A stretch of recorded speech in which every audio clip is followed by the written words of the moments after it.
हम लोग सत्संग में बैठे हैं, संत मत सत्संग में। संत मत सत्संग का बड़ा नियम है कि सबसे पहले आकर हम लोगों ने थोड़ी देर भजन सुना,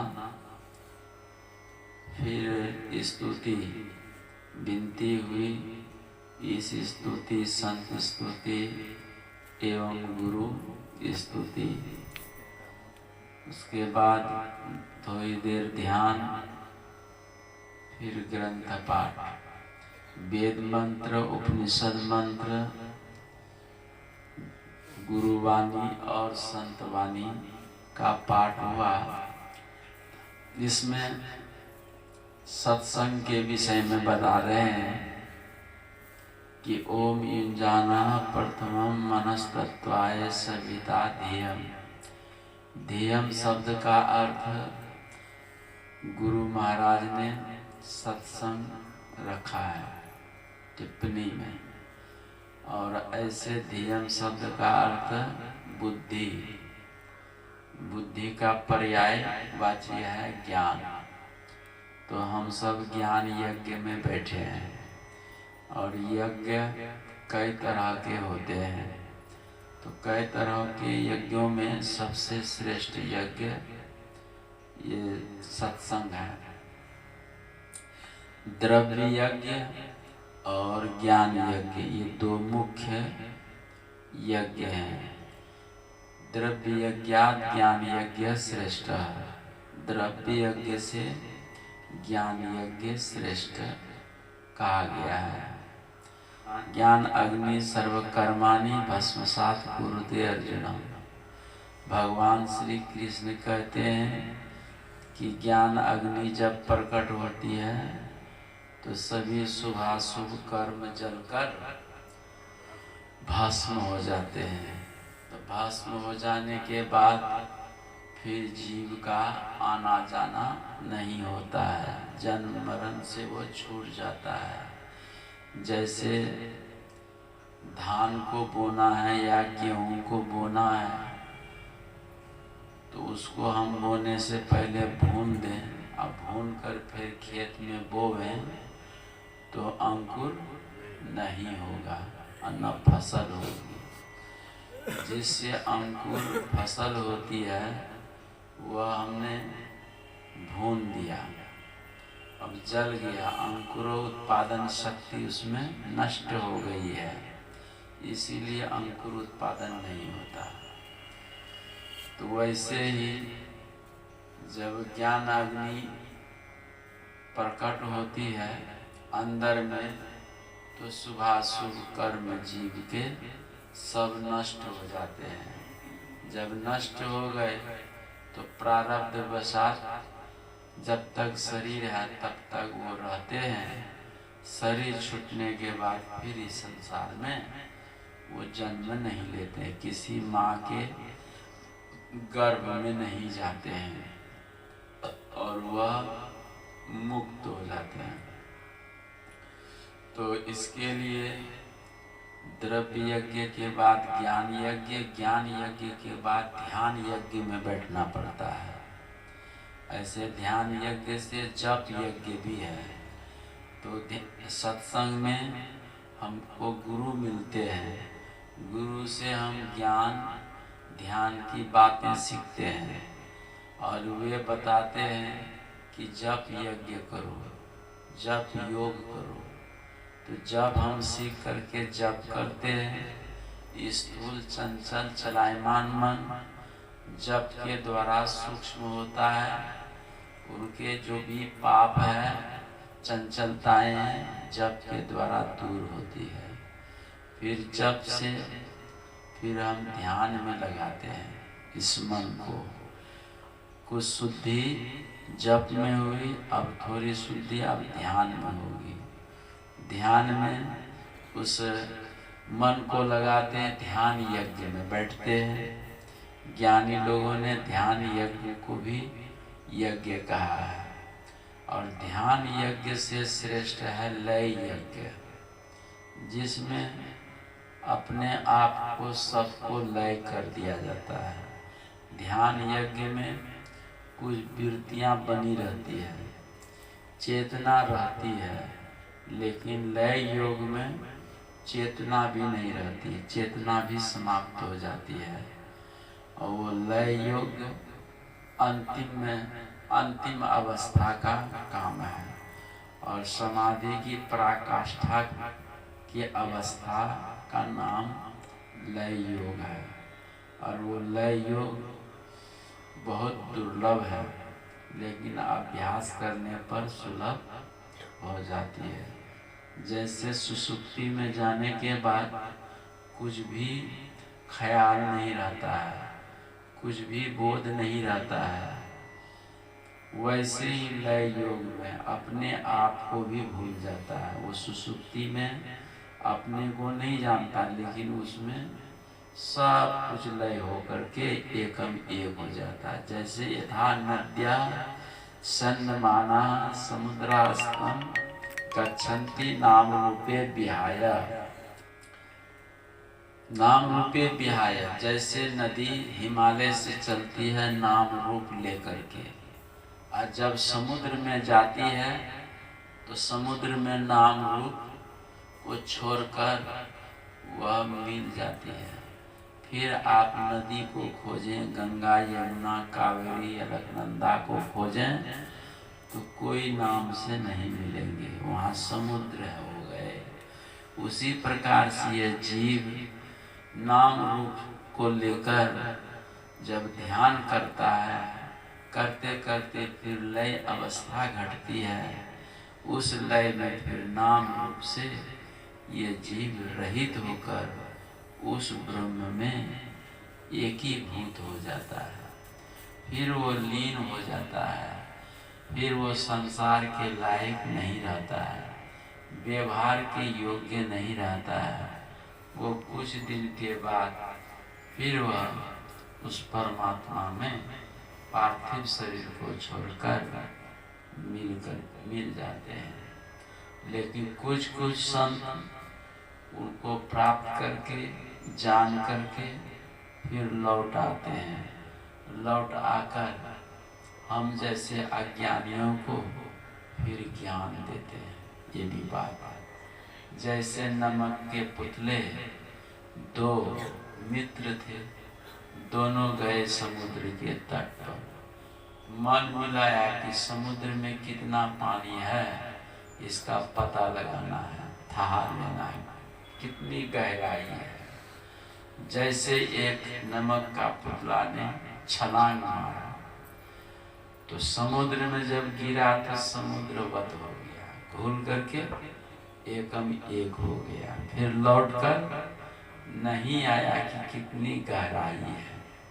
लेकिन एक मित्र था, देखा समुद्र के आकार को, नक्शा को, सब तरफ से देखकर अनुभव करके फिर वो वहीं से लौट आए। लौट आकर के फिर अबोध अज्ञानी जनों को इसका ज्ञान दिया है कि प्रभु समुद्र में न, वो प्रभु इस प्रकार है, तुम भजो तबे तेरा कल्याण होगा। है अथाह था सब हिन में दरिया लहर समानी, जालदारी का करियो धीमल मीन के हो गए पानी। है अथाह था सब हिन में, वह प्रभु अथाह है, उसकी नाप कोई नहीं कर सकते हैं। हाँ, कोई वैज्ञानिक भी बाहर के समुद्र के तो नाप कर भी लेंगे कि इतनी गहराई है, लेकिन इस शरीर समुद्र की नाप कोई नहीं कर सकते। इसलिए अथाह का है, अथाह सब हिन में दरिया लहर समानी। जैसे दरिया में लहर उठती है और उसी में समा जाती, फिर उस लहर को आप खोजेंगे तो लहर मिलेगी, तरंगे मिलेगी? नहीं मिलेगी। उठती उसी से है और लीन भी उसी में हो जाती है। लीन होने के बाद उस तरंग को हम खोजें तो नहीं मिलेगी। उसी प्रकार से ये जीव उसी ब्रह्म से अलग हुआ, फिर उस ब्रह्म में मिल करके वो एक ही भूत हो गया। यही बात तो कहते हैं दरिया साहब कि दरिया लहर समानी संत कबीर साहब का पद है, जाल डारी का करियो धीमर मीन के हो गए पानी। जाल धीवर मैंने यहाँ यमराज है, यमराज जाल बिछा दे फंसाने के लिए, जीव को पकड़ने के लिए। अब वो जाल में आने वाला नहीं, क्यों? मीन के हो गए पानी। मीन का अर्थ होता है सूरत, मीन का अर्थ सूरत होता है। वह सूरत वहां जाकर के जल ही जल बन गया, पानी ही पानी हो गया। तो जाल फेंकने से मल्लाह यदि जाल फेंके तो क्या वह पानी जाल में आएगा? नहीं। क्यों? कि मछली के लिए न जाल फेंका था, अब मछली खुद पानी हो गया। वैसे ही वह मल्लाह यहाँ पर यम को लीजिए, वह यम जाल बिछाया जीव को पकड़ने, लेकिन वह जीव पीर में मिल करके एकम एक हो गया। तो अब उसके जाल में आएगा नहीं। ये संसार है ना, जितने भी धंधे हैं, जितने उपाय हैं, 52 अक्षर के जितने नाम हैं, रूप हैं, सब जाल है। क्या? किसी को भी आप पकड़ेंगे वो यम के जाल में ही फंसना है। हाँ। इन 52 अक्षरों से जब आप ऊपर उठेंगे, इन 52 अक्षरों से अपने आप को जब अलग करेंगे, तब कहीं यम के पंजे में आप नहीं आ सकते, उनके जाल में आप फंस नहीं सकते। हाँ। लेकिन 52 अक्षर के अंतर्गत जो भी है वो जाल में ही फंसने वाला काम है। इसलिए संतों ने कहा इस जाल से बाहर होइए, तब कहीं कल्याण होगा। मल्लाह जाल फेंकता है नदी में, बहुत सी मछलियां फंस जाती हैं और पटा जाती है, तो मल्लाह उसको पकड़ लेते हैं। लेकिन कुछ और भी मछली है, फंस तो गई, उसको समझ में आ गया कि मैं फंस गई हूँ, तो फड़फड़ा करके निकल जाती है, कहीं जाल को ही फोड़कर निकलती है। एक ये भी मछली है। और तीसरी मछली है कि जाल जब फेंकता है मल्लाह, तो मछली को पता लग जाती है कि जाल फेंक दिया, तो वो कीचड़ में अपना मुंह घुसा देता है, क्योंकि जाल में हमको आना ही नहीं है, तो वो जाल में नहीं आता है। ये इसी प्रकार से 3 तरह के लोग हैं, मनुष्य हैं 3 तरह के। तो प्रभु ने जाल फेंक दिया जम ने, और उस जाल में जो चल रहे हैं, फिर रहे हैं, बाहरी दुनिया का नजारा ले रहे हैं, मैंने वो जाल में फंसते जा रहे हैं। कुछ लोग फंसे लेकिन वहां से वो जाल टूट, जैसे संत कबीर साहब हैं, नानक साहब हैं, बहुत ऐसे संत हुए, जाल में फंसे लेकिन जाल को तोड़कर, माया मोह ममता रूपी जाल को तोड़ करके, फाड़ करके आजाद हो गए। अब फिर वो फंसे नहीं। लेकिन एक और है मनुष्य, वो जाल में आए नहीं, कितना भी जाल मल्लाह फेंके, वो कीचड़ में अपना फंसा हुआ है। तो जो धंसी हुई मछली रहती है कीचड़ के अंदर, वो जाल में कभी नहीं फंसती है। तो वैसे ही जो प्रभु के भक्ति में, उस नाम भजन में जो लीन है, तो कितना भी उपाय मल्लाह यम कर ले, वह उनके जाल में आने वाला नहीं है। तो यही उपाय है। इसलिए तो हम सब ज्ञान यज्ञ में बैठे हैं और इस ज्ञान यज्ञ को सत्संग कहते हैं और यह सत्संग बड़ा भाग से मिला है। सतीश बाबू के अथक प्रयास से हम लोगों को मिला है। और सत्संग में सत जोर संग सत्संग, सत सोई जो दिल से नहीं, सत उसी कहते जो कभी नाश नहीं होता है। त्रिकाला बाधितत्वम सत्तत्वम, जो तीनों काल में बाधित नहीं होता है, परिवर्तित नहीं होता है, बदलाहट नहीं होता है, किसी प्रकार का विकार नहीं होता है, उसी को सत कहते हैं। और उस सत का जो संग करते हैं उसी का नाम सत्संग है। उसी का नाम, उसको जो जीवन में अपना लिए उसी का नाम सत्संगी है। तो हम लोग उसी को जीवन में घटाने उतारने के लिए सत्संग जो सुनते हैं, सत्संग के वचन पर जो चलते हैं, उनके जीवन में किसी प्रकार का अभाव नहीं होता है। दिन दुनी रात चौगुनी, संसार तौर पर आध्यात्मिक तौर पर उन्नति उनकी होती है, अवनति नहीं, उन्नति ही उन्नति होती है। इसलिए सत्य को पकड़ना चाहिए। जीवन में जो चला गया है, यदि आपने सत्संग वचन को पकड़ लिया है, गुरु के वचन को पकड़ लिया है, नहीं छोड़ा है, तो वह जो चला गया है वो धीरे धीरे आपके पास लौट आएगा। हाँ, वो लौट आना है, क्योंकि सत्य के पास सबको झुकना पड़ता है, लौटना पड़ता है। आप चले जाइए सत्य को छोड़कर, एक दिन आपको सत्य को स्वीकार करना ही पड़ेगा। एक दिन सत्य के पास आना ही पड़ेगा। एक पौराणिक प्रसंग है। सतदेव नामक राजा सूर्यास्त के बेला में अपने राजमहल के आगे बैठे थे। थोड़ी देर के बाद देखते हैं क्योंकि राजमहल से एक महासुंदरी दैदीप्यमान चमकती हुई निकल पड़ी। तो राजा ने पूछा कि देवी आप कौन हैं?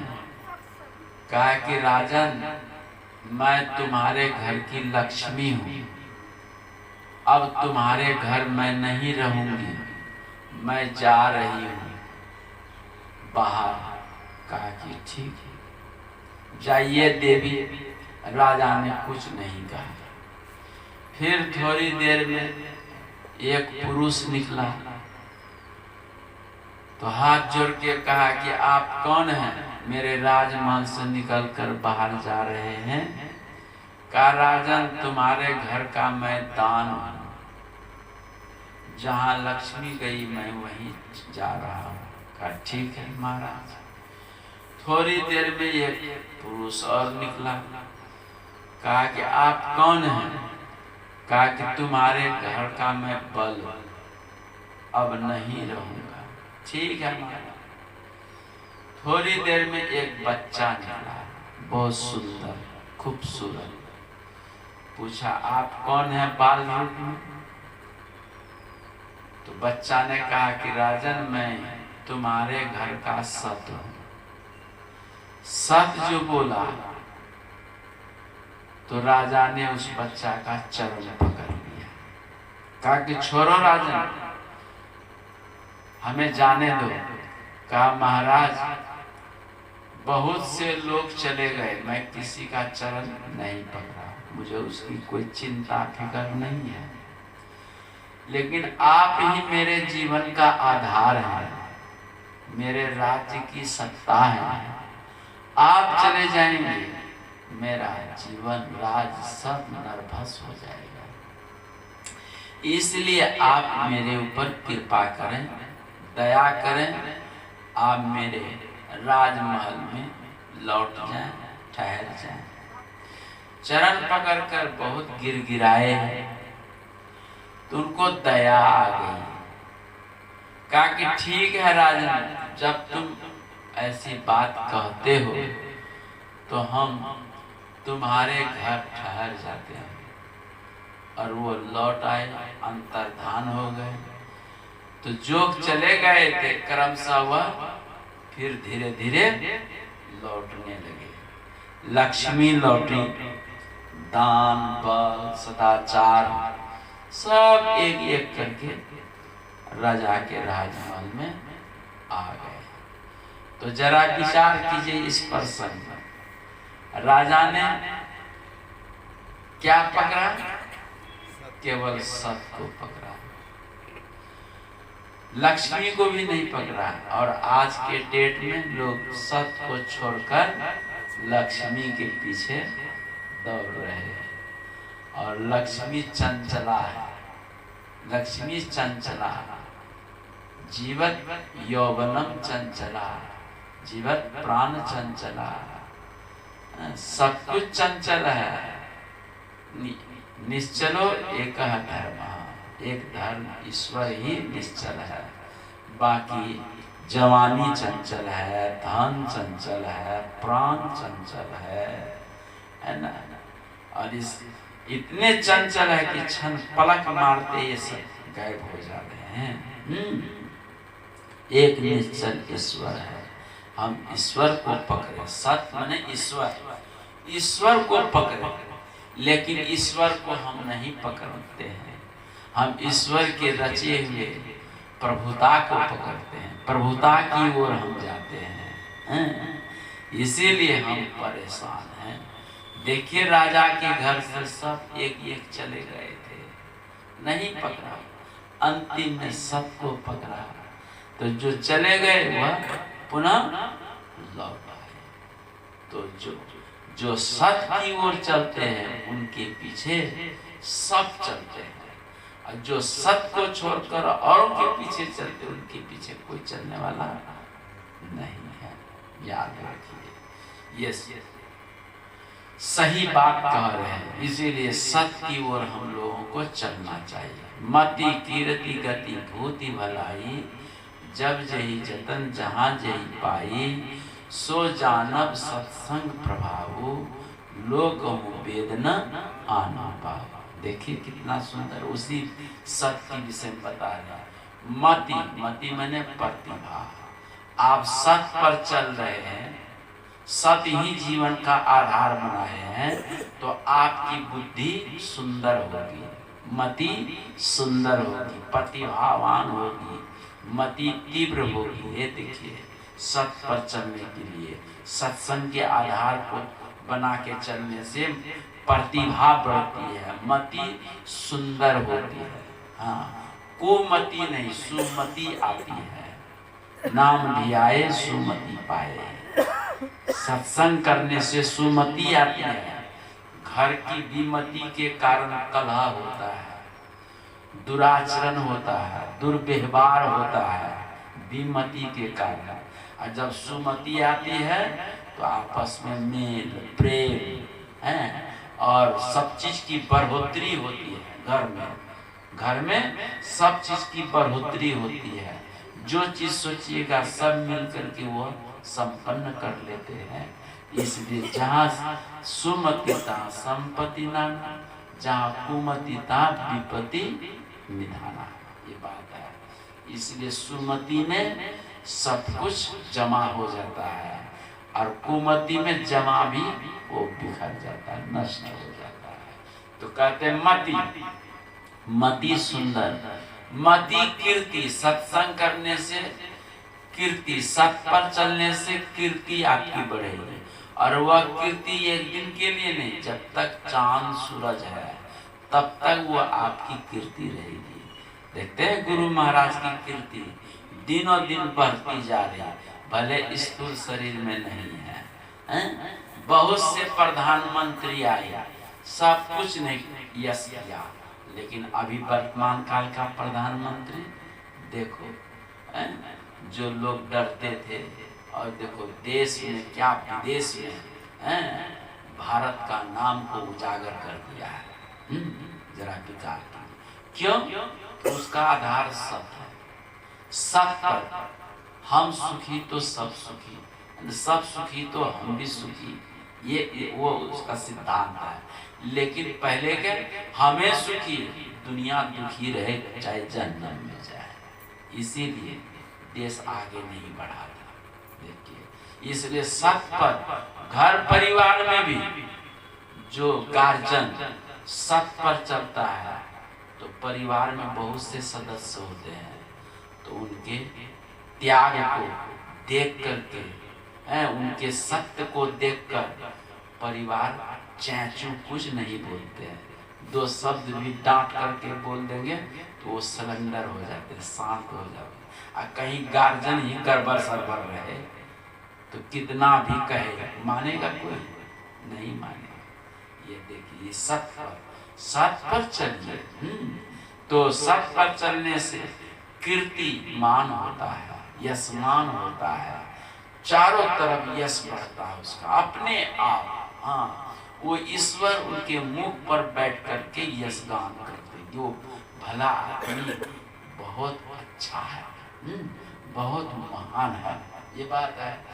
यश कीर्ति मिली, मति कीर्ति भूति, भूति माने ऐश्वर्य की प्राप्ति होती, उसका धन गलत में खर्च नहीं होता, अपव्यय नहीं होता।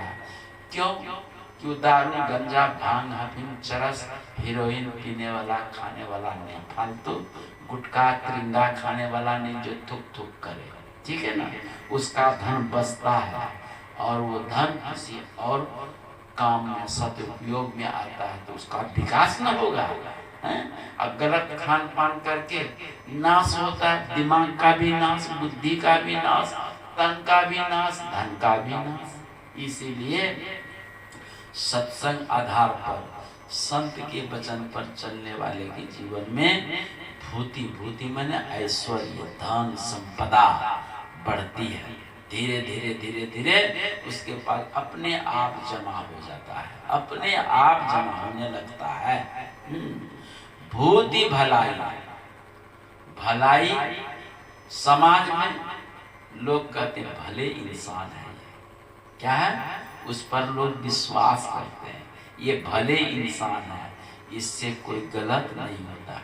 ऐसे भले इंसान जब शरीर छोड़ता है ना तो लोग अफसोस करते हैं, चिंता व्यक्त करते हैं, दुखी होते हैं कि कितना अच्छा मानव था, है ना, समाज में बड़ा अच्छा आदमी था। तो उसका यश देखो, मरने के बाद भी लोग गान करते हैं, हाँ, गान करते हैं। इसलिए इस सब चीज के लिए कुछ बलिदान करना पड़ता है, त्याग करना पड़ता है, स्वार्थ का बलिदान करना पड़ता है। ये सब चीज यदि पाना है तो स्वार्थ का बलिदान करना होगा। यदि स्वार्थ को लेके चलिएगा तो भले इंसान आप कभी कहला नहीं सकते हैं। भले इंसान वही कहलाएगा जो स्वार्थ को त्याग कर दिया है, हाँ, वो भला इंसान कहलाएगा। जिन लोगों ने भी यश संपादन किया, भला कहलाया है, उसके पीछे में त्याग है, हाँ, त्याग है, तब वो महान हुआ, लोगों ने पूजा किया है। समाज में भी बहुत ऐसे लोग हैं, हाँ, तो ये बात है। इसीलिए ये सिद्धांत बनाना है कि संसार में खाली आए हैं, खाली हमें जाना है, कुछ ऐसा करो कि जीवन काल में भी यश हो और मरने के बाद भी यश हो। एक महात्मा जी जंगल में 12 वर्ष तप किया, तप करके वह जाने लगे मानव समाज में कि कुछ हम सतो उपदेश करें।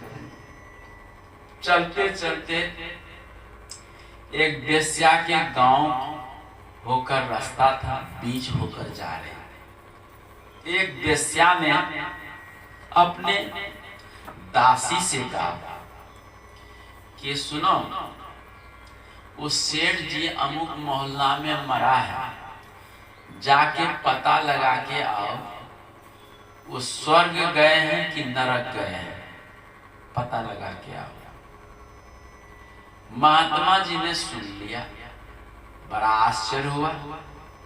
हम 12 साल जंगल में तप किए, सदाचार का पालन, एक निष्ठ भक्ति की भजन किया, तो हम तो एक चिड़िया भी मरने के बाद पता नहीं लगा पाए कि चिड़िया मरकर स्वर्ग गई कि नरक गई। अब ये क्या कर, इसकी वृत्ति है गंदी, वेश्यावृत्ति है, गंदी वृत्ति, गंदा आचरण है, खान पान भी गंदा है, रहन सहन भी गंदा है, बोली चाली भी गंदी है। तो फिर ये अपने से नहीं जाकर अपनी दासी से कर जाओ, उस सेठ मरकर स्वर्ग गए हैं कि नरक। तो महात्मा जी ने पूछा कि गणिका बताओ तुम कैसे पता लगाओगे? कहा कि बाबा हमसे पूछ रहे हैं, थोड़ी देर रुकिए, मेरी दासी गई है, अभी पता लगाकर आ रही है, उसी से जान जाइएगा। सही माने थोड़ी देर में वो दासी आ गई, आके कहती है कि वह मर करके सेठ स्वर्ग चले गए। ये दूसरा आश्चर्य हो गया। तो महात्मा जी ने पूछा तूने कैसे पता लगा लिया कि मर करके वो स्वर्ग चले गए? कहा कि बाबा मैं गई उस मोहल्ला में, जिस मोहल्ला में वो सेठ जी मरे थे, तो उस मोहल्ला में मैं गई तो सब सेठ के लिए रो रहे हैं कि बड़ा भला इंसान था, जब से हम लोगों के मोहल्ला में बसा बड़ा दिव्य काम किया, 12 बजे रात्रि में ही क्यों नहीं उसके घर चले जाएं, हम लोगों के लिए घर खुला रहता था, कोई चीज की आवश्यकता नहीं, कभी नहीं करते थे, हम लोगों के लिए बड़ा उपकारी वो थे, बड़ा भला इंसान थे, कभी भी हम लोगों को दुख कष्ट नहीं दिया, बड़े त्यागी थे। ऐसे भले इंसान को परमात्मा ज्यादा दिन धरती पर नहीं रखते हैं। 10 साल और रह जाते तो हम लोग बड़ा विकास करते। इसलिए बाबा मरने के बाद जिस जीव की प्रशंसा हो, ख्याति हो, लोग यशगान करें, तो समझिए बाबा कि मर करके वह स्वर्ग गए हैं। अब मरने के बाद या जिंदा में जिस आदमी के नाम पर लोग निंदा करें, शिकायत करें कि ठीक ही हुआ मर गया, क्यों? इसके कारण समाज बड़ा परेशान था, हम लोग बहुत दुखी थे, बड़ा अत्याचारी, बेविचारी, कदाचारी था, ठीक ही हुआ मर गया। तो इस प्रकार से जब गाली गलौज के साथ बोले तो समझिए बाबा वो मर करके नरक गया है। नरक स्वर्ग कोई आकाश में नहीं है, नरक स्वर्ग तो यही धरती पर ही है। हाँ, हम अच्छा कर्म करेंगे स्वर्ग में है, सुख में है, और बुरे कर्म करेंगे दुख में है,